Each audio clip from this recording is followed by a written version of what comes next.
Naika Foroutan is on her way to work at the Humboldt University in Berlin, where she works in the political science department. Born in Iran, Naika is following the developments there closely. The way I see it, the regime is going to break up. Either the reformers will manage to introduce rapid change, or Ahmadinejad will build up a military dictatorship. Neither would be what the Islamic State really wanted. The events in Iran can only really be followed on the internet. Many young Iranians have been bypassing state censorship by placing pictures and information about what's happening on the streets of Tehran on the web. Contacting people in Tehran is also an important source of information.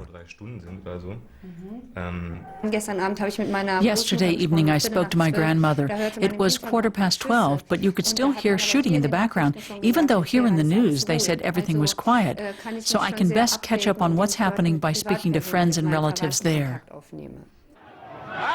As demonstrations continue, the authorities have sought to stop information getting out of the country. But the first reports of demonstrators being killed have caused anxiety and fear around the world. Rallies have been staged in many German cities. Naika Foroutan has attended some of them together with friends and relatives. Many Iranian citizens living in Berlin cast their votes in the presidential election, the majority against incumbent Mahmoud Ahmadinejad. I was so optimistic. Like many others here, I had my hopes up. But an hour after the vote counting, I suddenly knew what they were planning. I couldn't believe they would be so shameless. Naika Foroutan believes the protest in Berlin reflects the mood in Iran.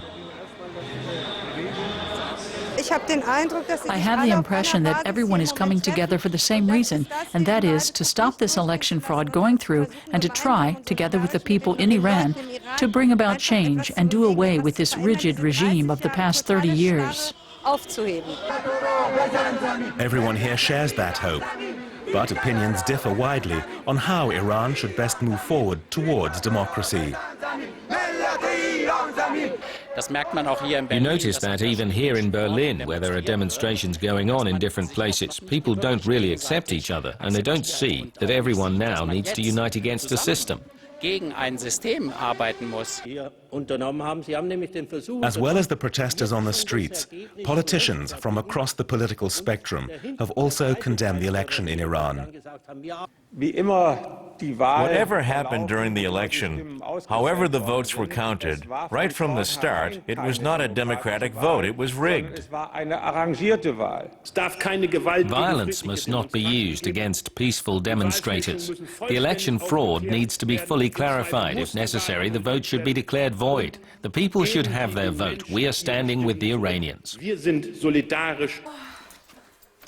Naika and her friends believe the clear response from German politicians is important.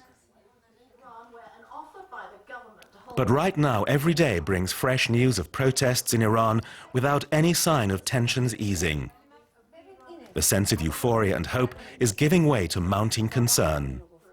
I fear that the authorities will try to curb the protests by resorting to violence. For the past 30 years, they have had a complete monopoly on power. The protests have been very peaceful. My big fear is that there will be an excessive response, and the authorities will resort to a military crackdown.